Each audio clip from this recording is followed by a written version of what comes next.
আজকে একটি অত্যন্ত গুরুত্বপূর্ণ বিষয়, সেটা হচ্ছে রাজ্যের আইন শৃঙ্খলার অবনতি এবং নারী সুরক্ষা, এটা কিন্তু খুবই সেন্সিটিভ একটা বিষয়। সেই সম্বন্ধে এবং আমাদের আগামীকালের যে কর্মসূচি এই বিষয়ে, সেই সম্বন্ধে একটা খুব গুরুত্বপূর্ণ প্রেস কনফারেন্স করার জন্য আমরা এখানে এসেছি। কথা বলবেন আমাদের প্রদেশ কংগ্রেসের সভাপতি শ্রী শুভঙ্কর সরকার।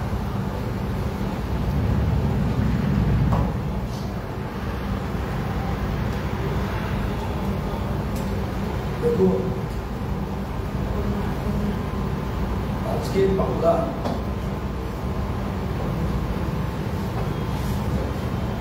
বাংলার যে অবস্থা,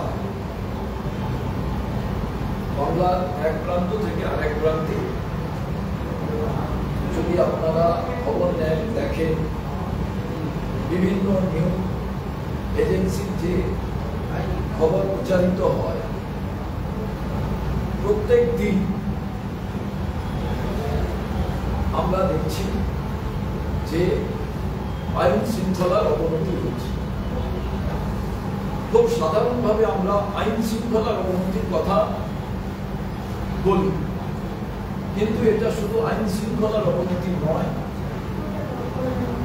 সামাজিক দিক থেকে এবং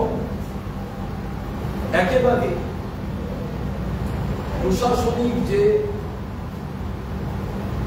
কন্ট্রোল, সেই কন্ট্রোলটাই একেবারে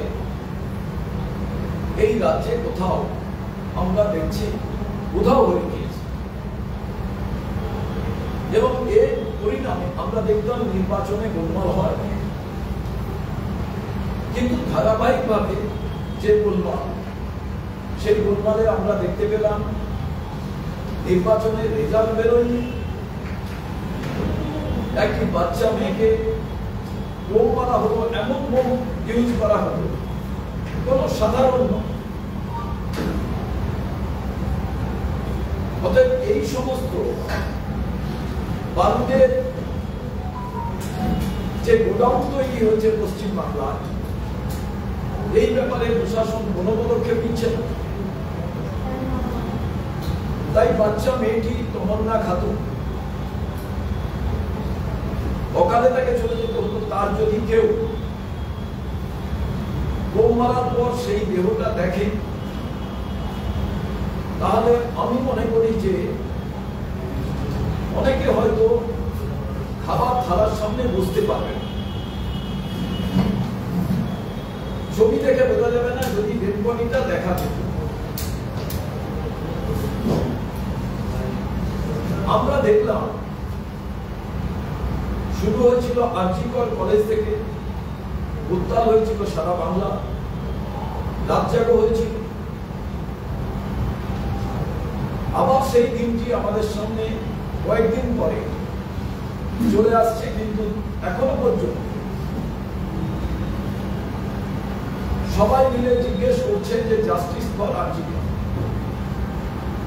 কারণ এখনো পর্যন্ত কেউ এই উত্তর পাচ্ছেন না যে মেয়েটি শুধু লালসার শিকারে খুন হতে হয়েছিল, না এই লালসার পেছনে কোনো সংগঠিত অপরাধ ছিল। কোর্ট কি বিচার করছে তো আলাদা প্রশ্ন। যারা অভিভাবক অর্থাৎ রাজ্য পরিচালনা করছে, তাদের সোর্স অফ ক্রাইম বার করা দরকার ছিল বিচারের পরেও, যাতে বাংলায় আর এর কোনো পুনরাবৃত্তি যাতে না ঘটে। এর মধ্যখানে বহু এইরকম মহিলাদের উপরে অত্যাচার হয়েছে জেলায়, সারা পশ্চিমবঙ্গের একেবারে কুচবিহার থেকে শুরু করলে সন্দেশখালী গোসাবা পর্যন্ত। রিসেন্টলি আপনারা জানেন মেডিকেল কলেজ, আইন কলেজ, এর একটা ভালো মিল আছে। মানুষ যন্ত্রণা উপশমের জন্য চিকিৎসা করাতে মেডিকেল কলেজে যান, আর ডাক্তারবাবু সিস্টাররা হাসপাতালের সঙ্গে যারা যুক্ত, তারা যত বেশি ডিউটি দেবেন, যত বেশি কেয়ার নেবেন, সেখানে মানুষ পৌঁছ যে ডাক্তার মন্ত্রী খুন হলেন তিনি কেয়ার করতেন পেশেন্টকে। আর ভাবুন সেই আরজিকর থেকে একই লাইনে আপনি সাউথ কলকাতা ল কলেজে যেখানে মানুষ সমস্যায় পড়লেন সেই সমস্যা নিরসনের জন্য আরেকটি আধুনিক বিজ্ঞান বহুদিন ধরে আছে, তার নাম আইন। সেই আইন কলেজের ছাত্রী, আইন কলেজের প্রাক্তন ছাত্র এবং তার সঙ্গে যুক্ত কয়েকজন দ্বারা গণধর্ষিতা হলেন। এই যে সারা বাংলা আইন শৃঙ্খলার অবনতি, এটা আমরা দেখতে পেতাম, আমরা দেখতে পাচ্ছি ভারতবর্ষ জুড়ে বিজেপি শাসন করছে। ভারতবর্ষ যেখানে যেখানে বিজেপি রাজ চলছে সেখানে আমরা এই ঘটনা দেখেছি, হাতরস দেখেছি, উন্নাও দেখেছি।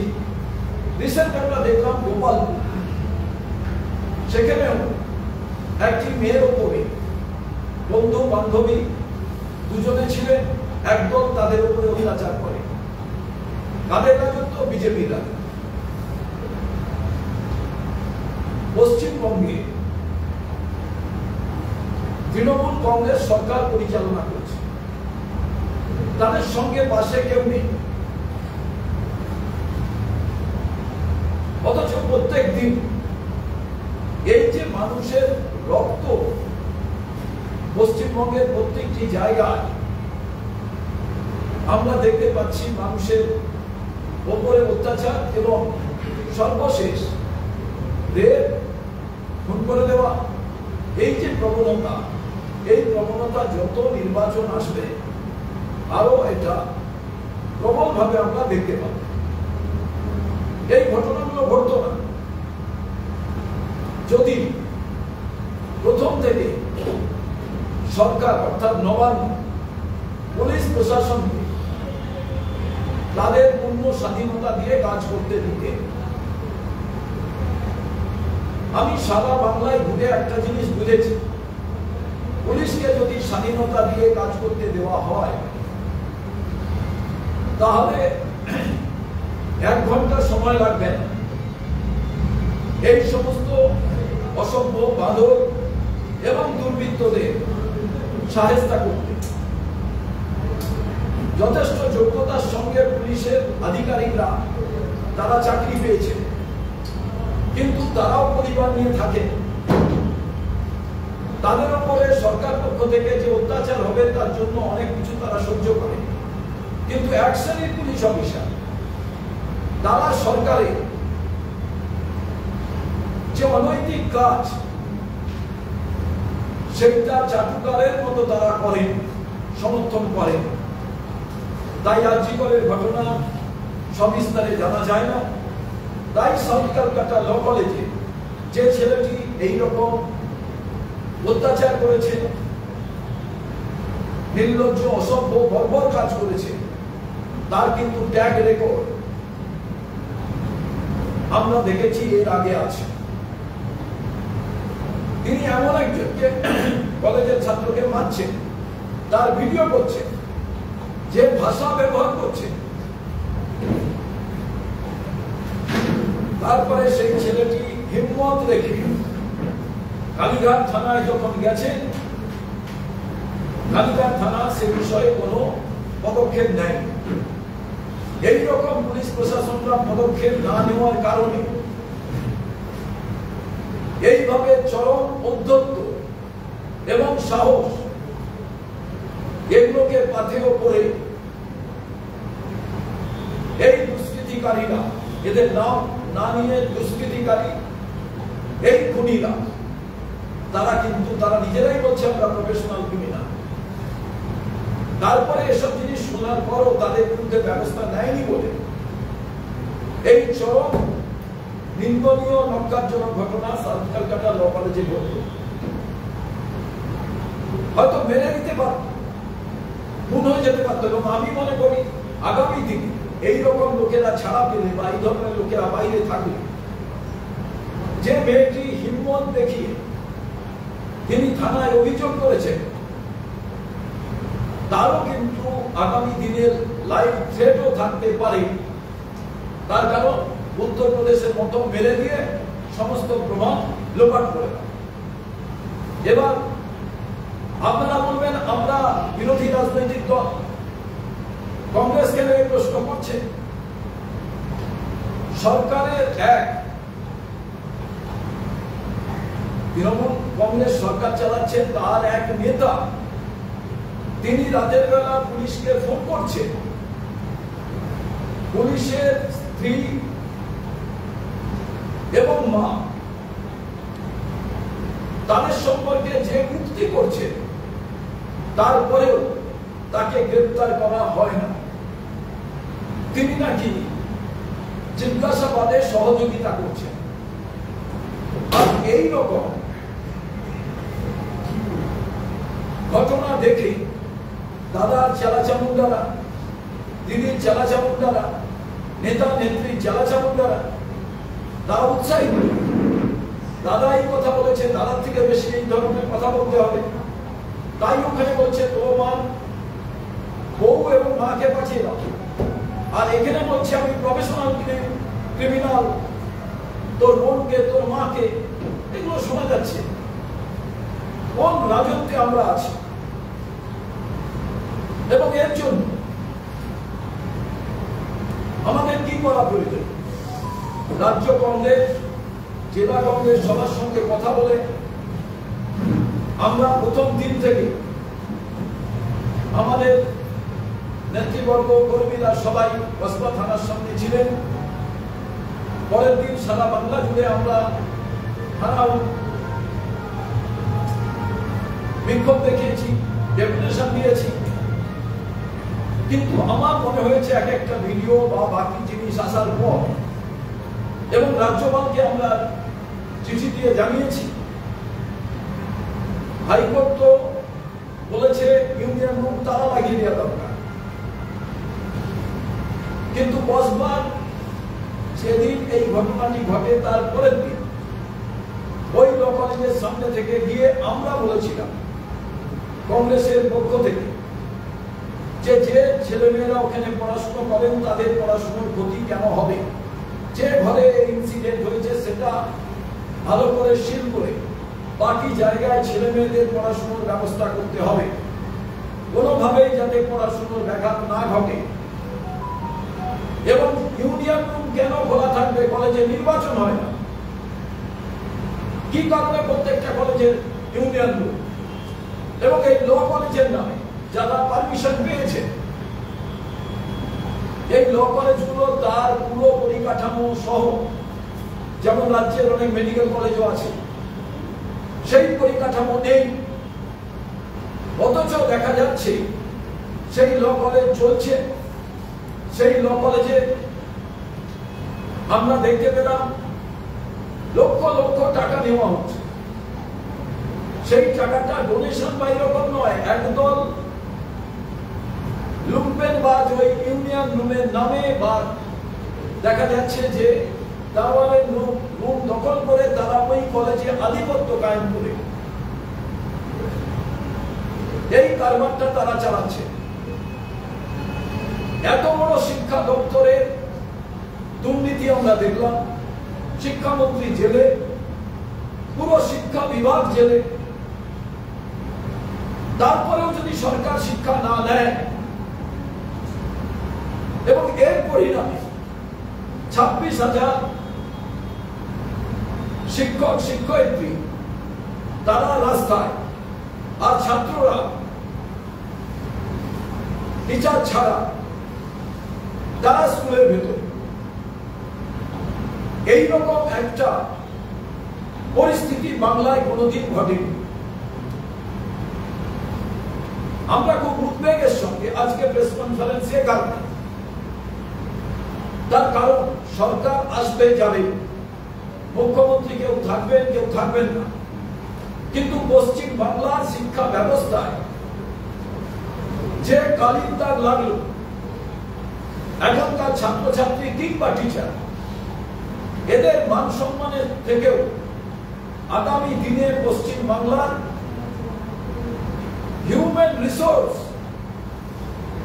তা নিয়ে অন্য রাজ্য এবং বাইরে জিজ্ঞাসা চিহ্নের সামনে দাঁড়াতে হবে আগামী প্রজন্ম। এটা ভয়ঙ্কর দুর্ভাগ্যের বিষয় এই প্রতিযোগিতার বাজারে। আর এখান থেকে আমরা মনে করি অসস্তম্ভ যাদের গায়ে আছে তারা সবাই দাবেদারি করেন না, সবাই ঘুষ দিয়ে চাকরি পাননি। আধিকারিকরা যথেষ্ট যোগ্যতার সঙ্গে চাকরি পেয়েছেন, কিন্তু তারা অনেক সময় নিশ্চুপ থাকেন কেন? আমাকে এক বড় পুলিশ আধিকারিক বলেছেন, আমারও মেয়ে আছে কসবা থানার ভেতরে, আমাদের উপরে ভরসা রাখুন। এই ভরসা আর্জি করার সময় মানুষ জানতে চেয়েছে। এরপরে একে একে কৃষ্ণনগর, ফারাক্কা, পুরুলিয়া, জয়নগর, মেদিনীপুর প্রত্যেকটি জায়গায় আমি গেছি, পুলিশ প্রশাসনকে বলেছি। তাই বাধ্য হয়ে আমরা আগামী 10ই জুলাই বৃহস্পতিবার বেলা 1টার সময় লালবাজার অভিযানের ডাক দিয়েছি। কলকাতা বিশ্ববিদ্যালয় ঐতিহাসিক সেই যে ট্রাম লাইন, বহু ইতিহাসের সাক্ষী, আমাদের সবাইকে অন্ধকার থেকে আলোকে নিয়ে যাওয়ার সেই দিশারি বিদ্যাসাগর এর মূর্তির পাশ থেকে আমরা পায়ে পায়ে লালবাজারে যাব। কংগ্রেসের সবাই তো আসবেন, কিন্তু সচেতনশীল প্রতিবাদী কণ্ঠ, অন্যায়ের বিরুদ্ধে যারা উঠে দাঁড়াতে চান তাদের সবাইকে এই মিছিলে আমরা আহ্বান করছি। আমরা মনে করি লালবাজার অভিযান করে কংগ্রেস দেশ তৈরি করেছে। কংগ্রেস এক একটি ইট দিয়ে এই দেশটিকে বানিয়েছে। কংগ্রেস কোন সময় ধ্বংস করতে চায় না, কিন্তু প্রতিবাদটা এই জায়গায় হওয়া প্রয়োজন।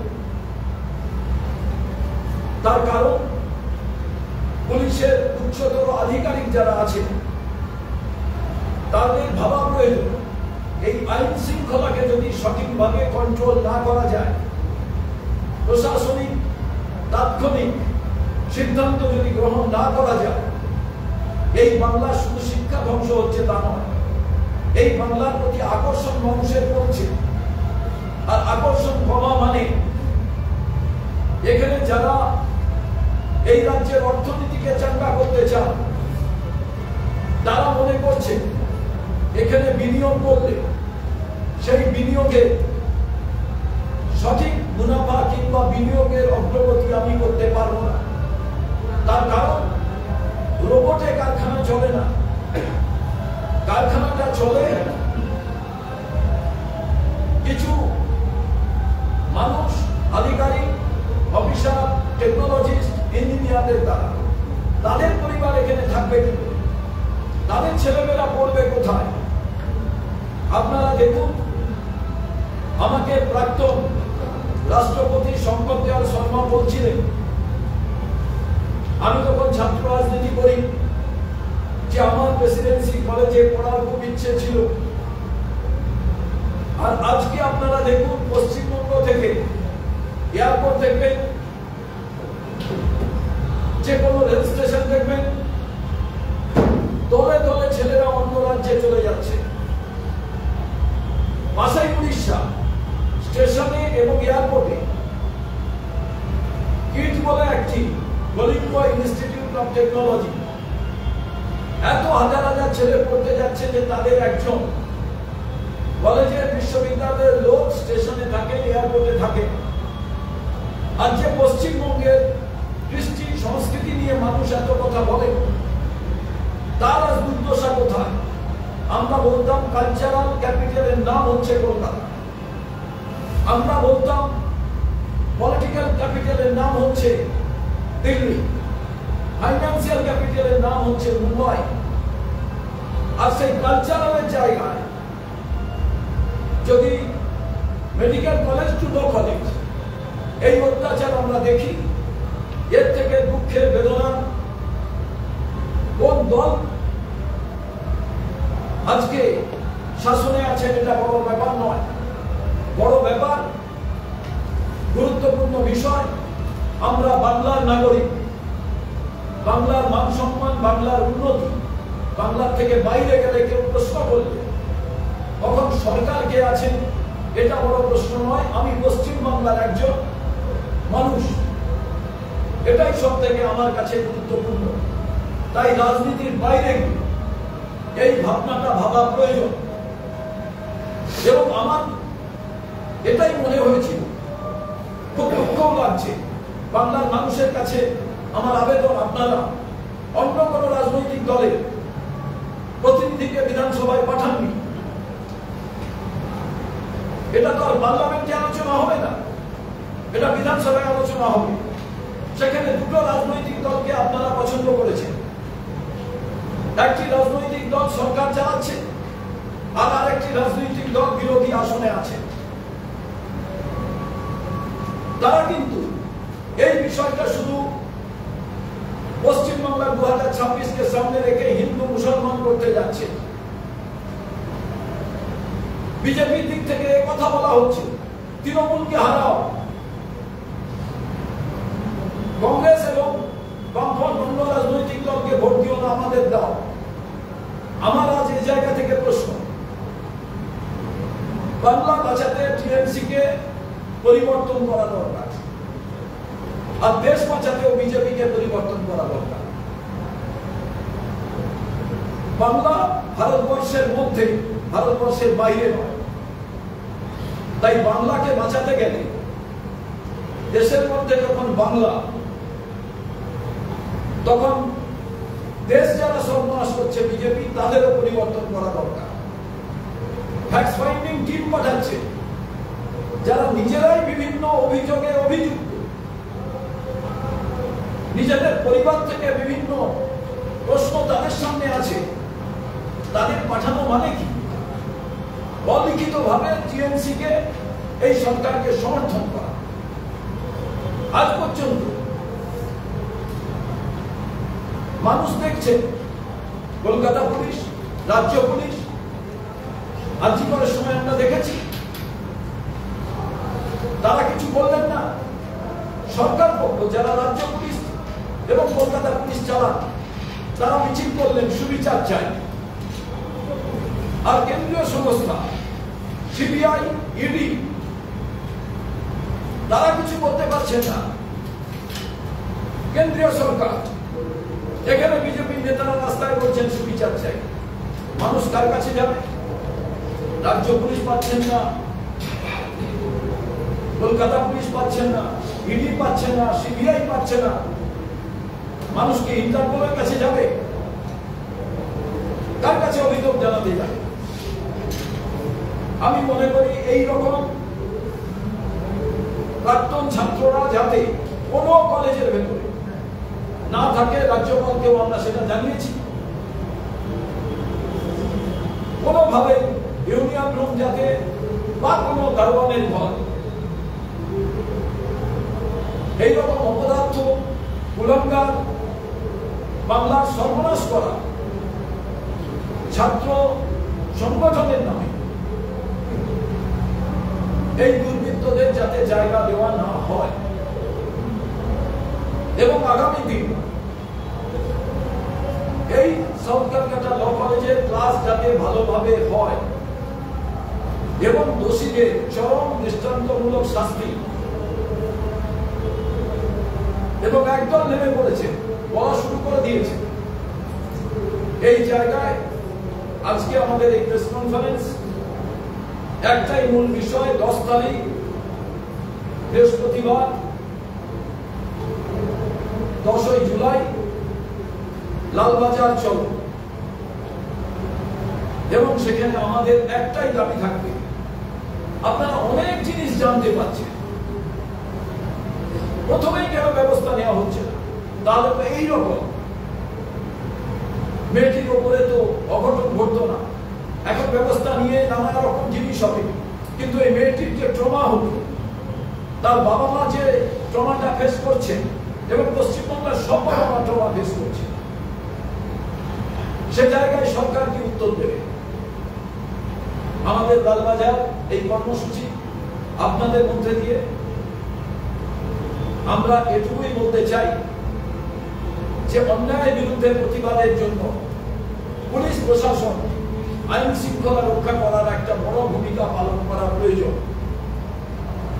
সরকার আছে, থাকবে, সরকার জিতবে, হারবে, চলে যাবে, কিন্তু পুলিশ প্রশাসনের ফাঁকি উক্তি, সাদা উক্তি এবং অসস্তম্ভ, এটা কিন্তু সরকারকে সঠিক পথ দেখাবে। এটাই আমাদের দাবি থাকবে লালবাজারের আধিকারিক বাংলার পুলিশ প্রশাসনের কাছে। এ কারণেই 10ই জুলাই একটা সময় আমরা পায়ে পায়ে এই পদ্ধতি চাইতে যাব। আপনারা যে পুলিশ নিষ্ক্রিয়তার অভিযোগ করছেন, এই কসবা ল কলেজের তৎকালীন অধ্যক্ষ দেবাশিস চ্যাটার্জি 2018 সালে কোনো থানায় অভিযোগ করছেন না, একেবারে পুলিশের হেডকোয়ার্টার লালবাজারে অভিযোগ করছেন এই ছেলেটি। 2022-এ আবার অভিযোগ করছেন, এটাও কোনো থানায় না, একেবারে হেডকোয়ার্টার লালবাজারে। আমরা বলছি যে থানা তো অভিযোগ নেয় না, এই আপনারা বারবার অভিযোগ করেন, কিন্তু পুলিশের হেডকোয়ার্টারে জানিয়ে যদি কোনো সমস্যার সমাধান না হয়, তাহলে মানুষ কোথায় যাবে? এত বড় নিষ্ক্রিয়তা মেনে নেওয়া যায়? দেখুন, মুশকিল হয়েছে কি জানেন, সেটা হচ্ছে যে আমরা অভিযোগ করছি, কোন সরকার যদি ভাবে যে না আমার এটা ভুল হয়েছে, আর সরকার যদি ভাবে হয়নি, আমাদের দলের নেতা ছিল, সেখান থেকে তৃণমূলের অনেকে হয়েছে, কেউ বলছেন এটা একদম ছোট ঘটনা, ধরুন তার মেয়ে, তার পুত্রবধূ আছে, তার স্ত্রী আছে, তাদের সঙ্গে যদি এই ঘটনা ঘটত, তারা এটাকে ছোট বলে বলতে পারতেন না। প্রশ্ন হচ্ছে যে আজকের দিনে আমি জানি যে এই ধরনের ঘটনা সামাজিক ব্যাধি, কিন্তু এই সামাজিক ব্যাধি বাড়ে কি করে? এটাই তো সামাজিক ব্যাধি।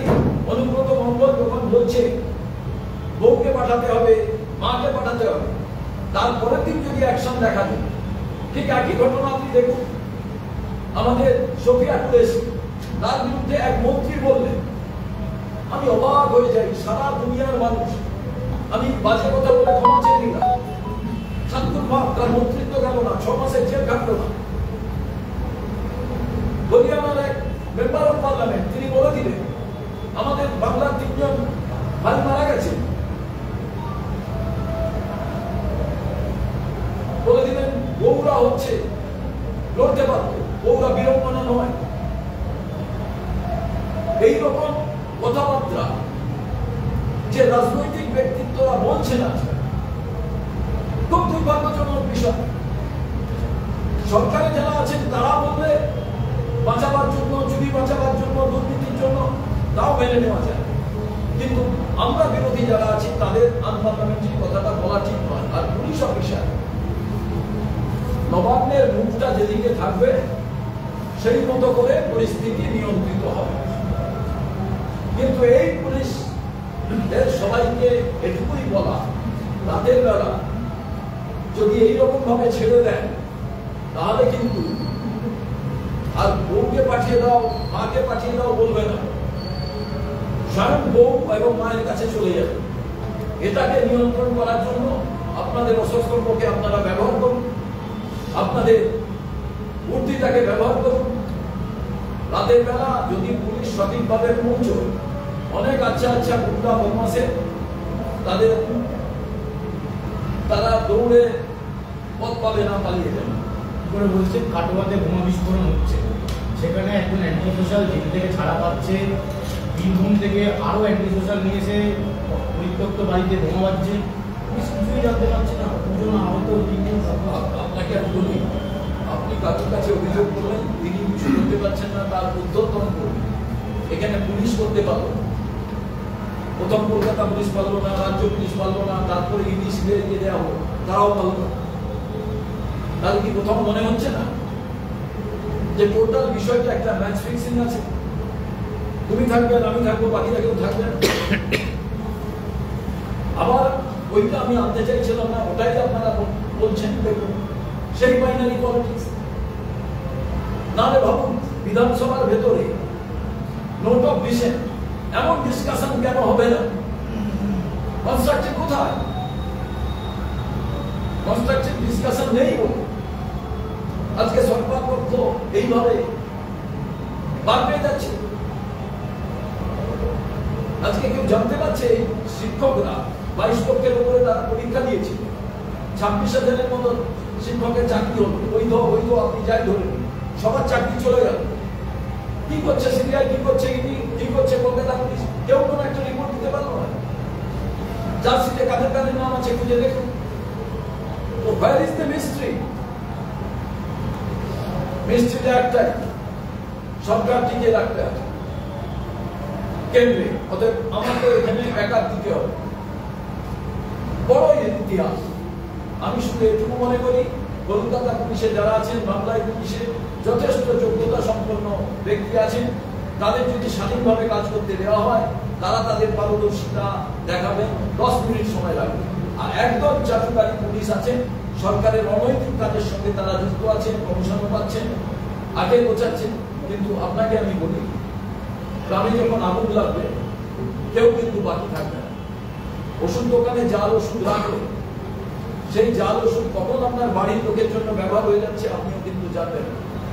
অতএব সাউথ ক্যালকাটা ল কলেজটাকে আপনি আতুর ঘর যদি ভাবেন, যদি ল্যাবরেটরি ভাবেন, তাহলে সেটাও ভয়ঙ্কর। সিভিক পুলিশের দাদাগিরি সামনে এলো পাঁশকুড়ার পর এবার শান্তি সে তো একটি মনোবেদ আত্মকাহিনী আজকে বলতে হবে, না হলে তার কলেজের ভেতরে ছাত্রী এই হচ্ছে, আপনি সিভিল পুলিশ বলে করবেন নাকি? স্বয়ং কলেজের প্রাক্তন, আবার ক্যাজুয়াল স্টাফ, কলেজের সমস্ত অনুষ্ঠানে থাকেন, তিনি ভক্ষক হয়ে যাচ্ছেন। তো সুকান্তের সেই কবিতার অঙ্কিত বাইরে, এবার ভেতরে ভাবছিল যে গেলে আমি ভালো পড়াশোনা করবো, সমস্ত কিছু করবো, কিন্তু দেখা গেল ভেতরে যাওয়ার পর কেটে চলে গেল, অর্থাৎ খাটে চলে গেল।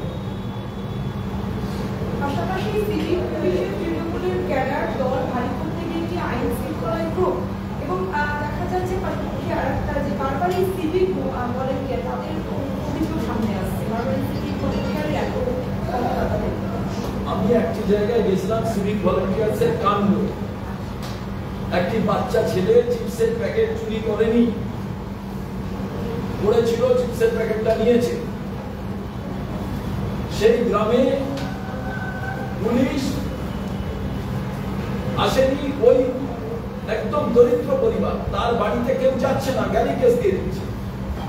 আমি প্রথম তার বাড়ি যাই, ওখানে দাঁড়িয়ে বলি কেস রিজু করতে হবে, ওই সিভিক ভলেন্টিয়ারকে অ্যারেস্ট করতে হবে যার ওই চিপসের দোকানটা ছিল। মেদিনীপুরের পাঁশকুড়ার ঘটনা আপনারা সবাই ছাপিয়েছেন। তো এ তো দাদাগিরি। আমাকে বলুন তো, যে দাদা বলছেন রাতের বেলা তোর ওয়াইফকে, তোর মাকে এই কথা বলে বলছে, তার আন্ডারে যারা আছে তারা কতটা পাওয়ারফুল হবে? আর এদের রেফারেন্সে তো সিভিক ভলেন্টিয়ার হয়েছে। আবার অনেক সিভিক ভলেন্টিয়ার ভালো আছেন, কারণ বেকার ভাইরা চাকরি পাক আমরা চাই। কিন্তু যাদের মধ্যে অধ্যক্ষ, যাদের মধ্যে সেই বিষয়টা এসে গেছে যে আমি সরকারের অংশীদার, আমি ওই দাদা, আমার কেউ কিছু করতে পারবে না, আর একদম তারা সত্যিই জানে যে আমাকে এখান থেকে টাকাটা রোজগার করে আমার পরিবারকে চালাতে হবে, আমার বোনের কাপড় কিনে দিতে হবে, আমায় ভাইকে বই কিনে দিতে হবে। কোথা কলকাতার এক বিধায়ক গত 5 দিন ধরে উঠা পরেশ পাল সিবিআই চার্জশিটে নাম। আপনাকে আমি বলি দল চেঞ্জ করে নেবেন না। আপনারা যখনই কাউকে প্রশ্ন করেন আপনারা সবটাই করেন, আর সেই সব লোকেদেরও করেন যে বড় নেতাদের কাছে যান যে ভাই দল চেঞ্জ করলে কেন? কেউ কোনোদিন ক্ষমতায় নেই এরকম দল চেঞ্জ করেছে দেখেছে? দেখবেন। কারণ কি বলুন তো, অঘটনগুলোকে লোকাবার জন্য তখন তাকে ওই দল চেঞ্জ করতে হবে। তো কতগুলো লোক এইরকম আছে, প্রত্যেকদিন আপনারা একবার প্রচার করুন, তো চলে গেলে দেখবেন কাল থেকে আবার থাকবে পাড়া। সিবিআই আপনার সাথে পরেশ পাল যোগাযোগ করেছে? আমার দলে আসলে তো অ্যারেস্ট হবে। এমনিতেই আমাদের দলের লোকেরা কেউ কিছু করছে না, তাতেই এত কেস, আর আমার দলে আসে। সিবিআই এর অভিযোগ নিজের পর বড়সড় ঘোটালা কেন্দ্রীয় স্বাস্থ্যমন্ত্রী নেই, এর দায় কি স্বাস্থ্যমন্ত্রী নেবেন? কারণ ইতিমধ্যে তো আমরা দেখেছি নিটের কেলেঙ্কারি, সেটারও এখনো পর্যন্ত তার কোনো সামনে কিছু হয়নি, সেটা কতদূর? এবং 1 বছরের কেন্দ্রীয় স্বাস্থ্যমন্ত্রীকে দুটো ঘটনা, এই দায়টা কার? আচ্ছা, মধ্যপ্রদেশের স্বাস্থ্য চিফ মিনিস্টার কে ছিলেন? শিবরাজ সিং চৌহান। আমি কিছুদিন মধ্যপ্রদেশের ইনচার্জ ছিলাম। ওখানে কি বলে বলুন তো, ভাইয়া বড়া ভাইয়া ডক্টর হ্যাঁ উनको দেখানো নেই चाहिए। কেন না, ওখানে ব্যাপক কেলেঙ্কারি হয়েছে। কতজন মারা গেছে বলুন? বিজেপি নেতারা রাস্তায় চিল্লায় তো, মানুষ যদি জানতে পারবে শুধু ঢিল মেরে দেখবেন এলাকা ছাড়া করে। তার কারণ সেখানে 100-র উপরে মানুষ মারা গেছে, সেটাও কিন্তু এই মেডিকেল ভর্তির জালিয়াতি কেস। তো তিনি আজকে কেন্দ্রীয় মন্ত্রী। সামাজিক ব্যাধি রাজনীতির এই জায়গাগুলোতেই ঢুকে পড়েছে, আর আপনাকে তার কাছেই যেতে হবে। আপনি অত্যাচারিত হয়েছেন বলে থানায় গেলেন, থানায় যদি আপনার উপরে অত্যাচার করে কি করবেন?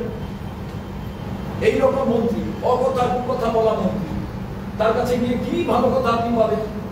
ব্যক্তিগত জীবনে কার সঙ্গে মিশছে, কি কথা বলছে, কি সমস্ত ভাষা ইউজ করছে, now they are ruling, now this people are dictator.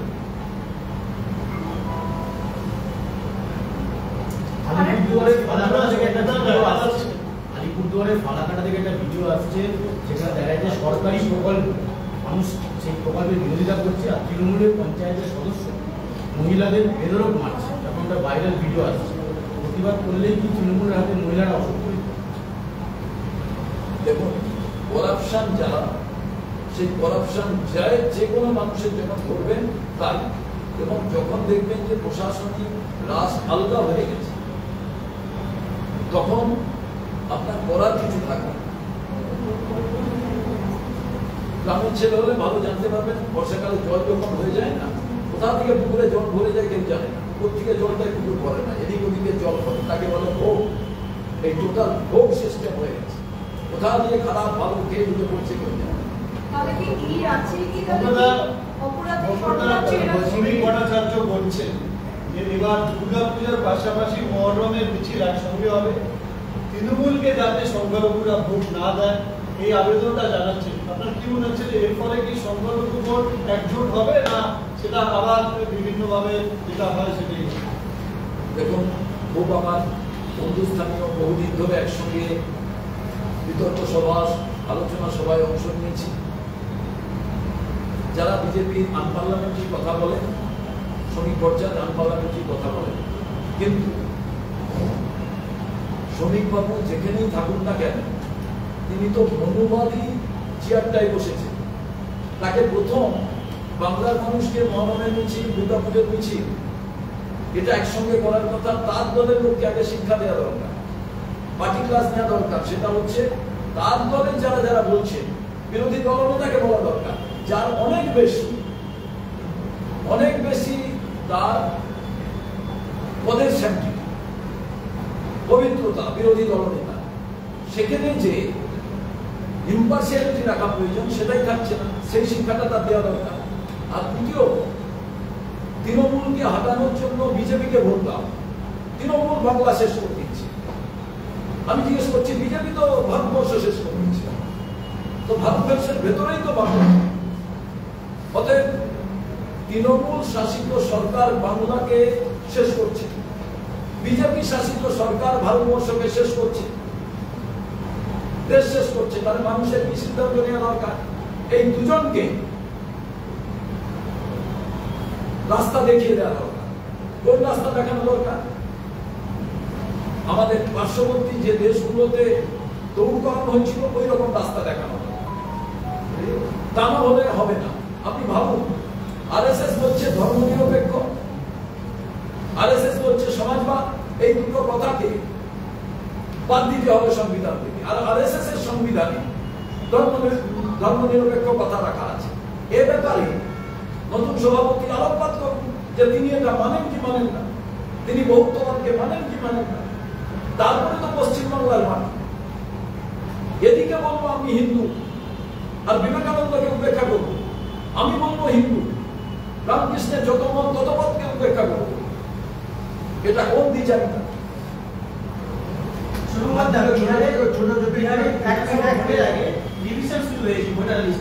আমাদের হচ্ছে আদর্শিক করে শুরু হওয়া সম্ভব। এটা নিয়ে আপনারা কি ভাবছেন? এখন তো আর নির্বাচন কমিশন নয়, ওটা বিজেপি আর একটা শাখা সংগঠনের দপ্তর হয়ে গেছে। আমাদের নেতা পবন খেরা বলেছেন সমস্ত রাজনৈতিক দল, ইন্ডিয়া অ্যালায়েন্সের পার্টনাররা তারা সবাই গিয়েছিলেন, তারা সবাই মিলে এই কথাটা বলেছেন। অতএব এটা নতুন কিছু নয়। এরা এখন নির্বাচন কমিশনকে দিয়ে বাঁচতে চাইছে। এদের কাছে মন্দির, মসজিদ, গির্জা সব চলে গেছে, হিন্দু মুসলমান চলে গেছে।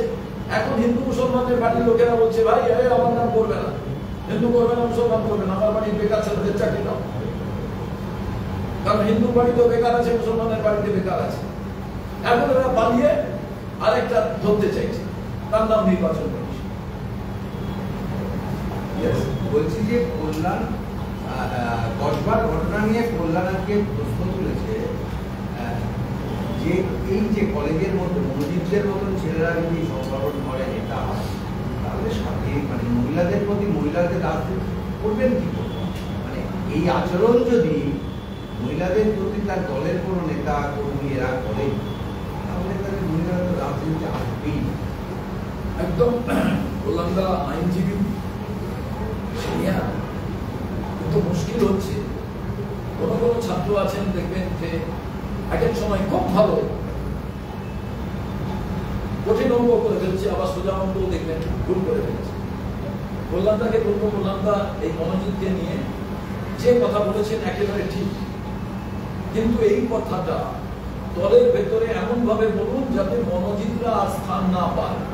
আর কল্যাণদা নিজেও এমন কিছু বাক্য সংলাপ বহুদিন থেকে আমাদের নেতাদের নামেও বলেছেন, অনেক সময় এমন কিছু বাক্যালাপ তিনি করেন, সেই শব্দগুলো আগামী দিনে যাতে না হয়।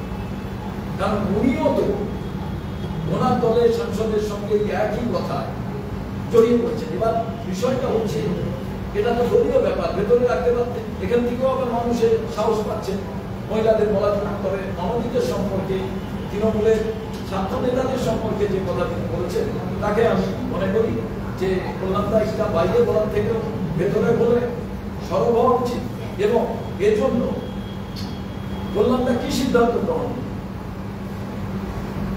কল্যাণদা কি গিয়ে এই মনোজিতের বিরুদ্ধে এই যে টোটাল এপিসোডটা হয়েছে, অ্যাজ এ লয়ার তিনি কি সেই যে ওথ নিয়েছিলেন যে অন্যায়ের বিরুদ্ধে লড়াই করবেন, কোর্টে গিয়ে কি এই টোটাল কসবা কাণ্ডে সরকারের যে ভূমিকা, সেই জায়গায় যে মেয়েটি অত্যাচারিত হয়েছে সেই মেয়েটির পক্ষে কি লড়াই করবেন? যদি সেই মেয়েটির পক্ষে কল্যাণ বন্দ্যোপাধ্যায় গ্রাউন্ড করে গিয়ে কোর্টে দাঁড়িয়ে মেয়েটির পক্ষে সওয়াল করেন এবং আগামী দিনে আর্জিকরের ক্ষেত্রে আর্জিকরের বাবা মার পক্ষে হয়ে সওয়াল করেন, তাহলে আমি মনে করব কল্যাণদা যে নোংরা পরিষ্কার করতে চাইছেন তাকে আমি প্রদেশ কংগ্রেস সভাপতি হিসাবে স্বাগত করি। আরেকটা কথা বলেছেন যে শুনছি নেতারা সব চাকরি করছে, এইসব চাকরিতে ঢুকেছে নেতারা চাকরিও করবে, পলিটিক্সও করবে, সবাই ঢোকানো নেতাদের যারা চাকরি দেওয়া হচ্ছে, এই যে যেভাবে কলেজে ঢুকানো হচ্ছে বলে বলেছেন যে আমি তো আমার ব্যক্তিগত মত, আবার কেউ কিছু বললেই তো আবার স্পষ্ট করবে, বলতে পাঠাবো। ব্যক্তিগত মত বলে অনেকে তৃণমূলে করছেন, কিন্তু পরবর্তী ক্ষেত্রে তারা আমার দু কথা চিঠি লিখে ক্ষমাও চাইছে। আমি শুধু কল্যাণদার কাছে, কল্যাণদার স্পিরিট আছে, আমি কল্যাণদা অরুণাবদা একদম কাছাকাছি দেখেছি। আমার মনে হয়েছে কল্যাণদা অন্য প্রফেশন থেকে এসে আইনজীবী হচ্ছে। আমি কল্যাণদার কাছে শুধু একটাই আবেদন রাখবো, আপনি সাউথ কলকাতা ল কলেজে যে মেয়েটি অত্যাচারিত হয়েছে তার লয়ার হিসাবে আপনি আগামী দিনে থাকবেন। বাংলার মানুষ এটা দেখতে চায়। আর আর্জিকরের বাবা মা তারা যে সুবিচার পাচ্ছেন না, তাদের হয়েও আপনি থাকবেন, তাদের কাউন্সিলর। আজকে একটা সার্কুলার বেরিয়েছে, 20 তারিখে একটা সার্কুলার হয়েছে যে সমস্ত স্কুলকে, প্রাথমিক স্কুলকে দায়িত্ব দেওয়া হয়েছে যে কুকুর বেড়াল এদের জন্য কত জিনিসের জন্য মিড ডে মিল চালু করা সরকার চালু করছে, তাদেরকে খাবার দেওয়া হবে। স্কুলগুলোর ওপর দায়িত্ব যে তার এলাকায় যে কুকুরগুলো ঘুরে বেড়ায় তাদেরকে খাওয়ানোর দায়িত্ব স্কুলে।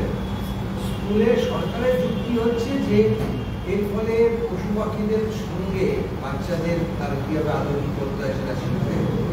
আর পাখিরা এই প্রশ্ন তুলেছেন যে মিড ডে মিল, মানে কুকুরও মিড ডে মিল খাবে আর বাচ্চাও মিড ডে মিল খাবে। সরকারের যুক্তি মানে যেটুকু বেঁচে থাকে সেইটুকু আমরা ওদের খেতে বলেছি, কিন্তু এটা নিয়ে একটা শুরু। আমি উত্তর দেওয়ার আগে একটা বলে নিই,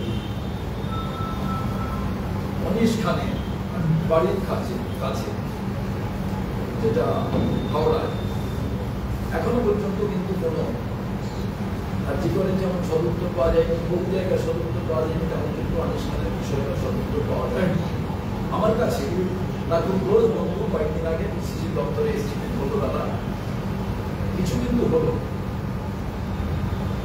তো আমি মনে করি এইগুলো সবই কিন্তু একই মালার এক একটি ফুলের অংশ, এবং যেগুলো খতম হচ্ছে। আর মিড ডে মিলের প্রশ্নে আমি বলি, এই মিড ডে মিলের একটা ইতিহাস আছে, সেটা হচ্ছে মেনকা গান্ধী। তিনি বহুদিন ধরে চেষ্টা করছিলেন যে এই কতটুকুর এই যারা আছে এদের মিড ডে মিলের অংশ থেকে যাতে দেওয়া। আমি একটি নিউজ দেখছিলাম, কি আইন কি নোটিফিকেশন হয়েছে সেটা আমি জানি না, কিন্তু সেখানে দীর্ঘদিন পর মেনকা গান্ধীর প্রয়াস সার্থক বিষয়টাই। এবার দেখুন, এখন সরকারের কাছে হিউম্যান রাইটস, অ্যানিমাল রাইটসটা কি না, হিউম্যান অ্যানিমালকে কতটা তারা রক্ষা করে। এবার সরকার যদি কোনো এরকম কানুন নিয়ে আসে তার জন্য ব্যয় বরাদ্দ, আমার কাছে প্রশ্ন মিড ডে মিলের খাওয়া যাবে কি যাবে না এটা বড় প্রশ্ন। প্রশ্ন হচ্ছে সরকারের মিড ডে মিলের যে বাজেট অ্যালোকেশন আছে, সেই বাজেট অ্যালোকেশনের বাইরে এই যে খাবার দেওয়ার পদ্ধতির কথা কেউ বললেন, সেখানে বাজেট অ্যালোকেশনটা কিভাবে সেন্ট্রাল গভর্নমেন্ট করছে আমার সেটা জানা প্রয়োজন। সেই বাজেট যদি আলাদাভাবে না করা হয় তাহলে তো যারা এই বাচ্চা ছেলেমেয়েরা যারা মিড ডে মিলটা পায় তো তাদের থেকেই কাজ হবে। অতএব ম্যালনিউট্রিশন যেটা, আর মিড ডে মিলেরটা কংগ্রেস চালু করেছিল, কিন্তু এই মিড ডে মিল মানে আমরা সবাই জানি ডাল ভাত খেতে দিচ্ছি, প্রধানমন্ত্রী বলছে এত লক্ষ রেশনে খাবার পাচ্ছে, এতে কিন্তু আমাদের পুষ্টি নিউট্রিশন ক্যালকুলেশন হয় না। কারা অভুক্ত এর ক্যালকুলেশনটা হয় অন দি বেসিস অফ হচ্ছে নিউট্রিশনটা কি আছে, সেটা আমরা কত পরিমাণ দিতে পারছি। অর্থাৎ এতে বাজেট অ্যালোকেশন কি আছে, কি প্রভিশন তৈরি করা হয়েছে, সেটার পরই কিন্তু এই বিষয়টি সিদ্ধান্ত আছে। ওই স্কুলের ছেলেমেয়ে যারা তারা তাদের কাট হবে। আর একটা বড় ঘটনায় ভেতরে থাকবে, কেন্দ্রীয় সরকার আরেকটা চুরি করার রাস্তা বার করলো কিনা সেটা দেখতে হবে। কারণ দেখবেন গঙ্গায় মাছ ছাড়া, নদীতে মাছ ছাড়া একটা প্রকল্প আছে। এবার সেখানে কত মাছ ছাড়ছে আপনি কাউন্ট করে কোনো কিছুই আপনি পাবেন না। আর বর্ষাকালে গঙ্গা ভাঙন হচ্ছে মালদা, জানিয়ে আমি খুব সিরিয়াসলি লড়ছি, প্রদেশ কংগ্রেস করছে, আমাদের নেতারা, মুর্শিদাবাদ মালদার নেতারা করছে। সেটা হচ্ছে লক্ষ লক্ষ কোটি কোটি টাকার ভোটটা ফেলা হচ্ছে, গ্রীষ্মকালে কোনো কিছু হচ্ছে না, সব জলে চলে যাচ্ছে। ঠিক তেমনি ভাবে মাছ যেমন ছাড়ার নামে জলে চলে যাচ্ছে, এখানে পশুদের খাওয়ালে কতটা পশুকে দেয়া হলো তার হিসেব তো পশু আর বলতে পারবে না। অতএব কটন দিয়ে দেওয়া হলো, কত লক্ষ টাকা পশুদের খাওয়ানোর জন্য গেছে, সেটা আর একটা কি কেলেঙ্কারি তৈরি করার জন্য একটা আলাদা গ্রুপ পথে রাস্তা তৈরি করা হলো কিনা সেটাও দেখার বিষয়। আমার একটা লাস্ট প্রশ্ন আছে। স্কুল শিক্ষা দপ্তর, উচ্চশিক্ষা স্কুল দপ্তর সূত্রে খবর 2022 সালে ওরা একটা আইন পাস করে যে কলেজ কমিশনের মাধ্যমে শিক্ষাকর্মী নিয়োগ। এটা 2022-এ অনুমোদন পায়, কিন্তু ইমপ্লিমেন্টেশন হয় না। 3 বছর কেটে যায়, আজকে আবার স্কুল শিক্ষা দপ্তর সেটা আইন দপ্তরে পাঠিয়েছে যাতে এটা আইনের মাধ্যমে ইমপ্লিমেন্টেশন করা যায়। আমাদের প্রশ্ন হলো, এই যে ছেলেটি কলেজে চাকরি পেয়েছে গভর্নিং বডির মাধ্যমে, এইরকম বহু কলেজে গভর্নিং বডির মাধ্যমে তৃণমূল ছাত্র পরিষদের নেতারা চাকরি করছে, কিন্তু গভর্নমেন্টের পলিসি আছে, সেটা 2022 সালে সেই পলিসি তৈরি হয়। সেইটা কি গভর্নমেন্ট ইচ্ছা করে চেপে রাখলো এদেরকে চাকরি দেবে বলে গভর্নিং বডির মাধ্যমে? একটা আইন হলো, কিন্তু আইনটা ইমপ্লিমেন্টেশন হলো না। আজকে এই ঘটনার পর মনে হচ্ছে গভর্নমেন্টকে যে একটা আইনটাকে উন্নয়ন করতে হবে এবং এর মাধ্যমে নিয়োগ হবে। দেখুন, বামফ্রন্টের আগে প্রত্যেকটি স্কুলে চাকরি হতো, নন টিচিং স্টাফ নেওয়া হতো। আপনারা জানবেন একটা ডোনেশন নেওয়া হতো, সেই ডোনেশনটা কোনো নেতা নেত্রী কিংবা কারুর পকেটে যেত না। ওই স্কুলে উন্নতি গল্পে নেওয়া, বন্ডারি হবে, কলেজের জমি হবে, পুকুর হবে, যে এটা দিতে পারত কিংবা শ্বশুরবাড়ির লোকেরা দিত। বাস্তব মানে আমি একটা গল্প বলছি, আমি এগুলো জানি। তার থেকে নিয়ে সেখানে কিন্তু বিচার হতো না যে অন্য একটা খুব ভালো ব্রেনি স্টুডেন্ট, ভালো তার রেজাল্ট, তিনি কিন্তু টিচারই পেতেন। বামফ্রন্ট আসার পর স্কুল সার্ভিস কমিশন এবং হচ্ছে গার্লস সার্ভিস কমিশন, এটার মধ্যে দিয়ে অনেক মেধাবী ছাত্রছাত্রীরা তারা কিন্তু পঠন পাঠনের সঙ্গে যুক্ত হয়েছে, শিক্ষাকে পেশা হিসাবে নিয়েছে। আগে যারা খুব নিজেরা ভাবলেন পেশা হিসেবে নচেত ভালো ছেলে মেয়েরা তারা নাবার্ডে চাকরি করতে চলে যেতেন, ব্যাংকে চাকরি করতে যেতেন। ইদানিংকালে যেটা যায় পে স্কেলের বিষয়টা হচ্ছে সেরকম নন টিচিং স্টাফ এইরকম ভাবে পরিচালক মন্ডলী, গভর্নিং বডি যা করতো তাই ভাবে।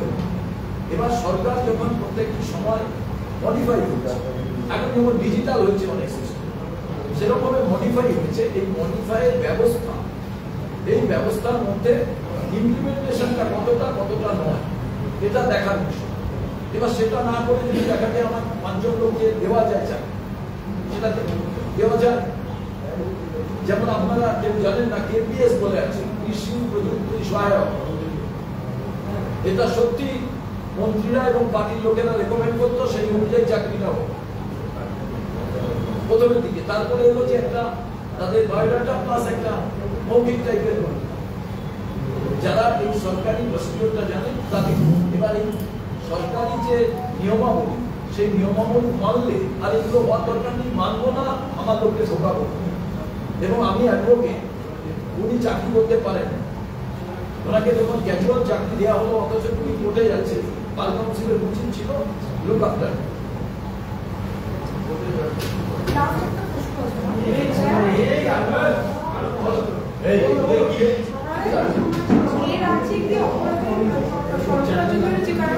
তৃণমূলের গোষ্ঠীর কন্ট্রোলে দেখা যাচ্ছে একের পর এক বিভক্ত হচ্ছে বাংলা। তৃণমূলের গোষ্ঠী উন্নয়নের জন্য একের পর এক দেখা যাচ্ছে বিভক্ত হচ্ছে বাংলা।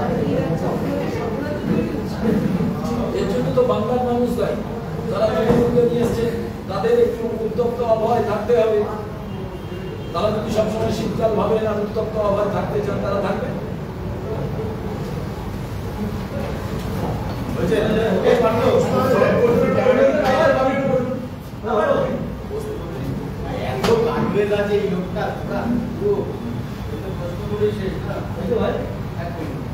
অজয়, প্রচুর কাটলেজ আছে এই বিজ্ঞান আর বললে কেউ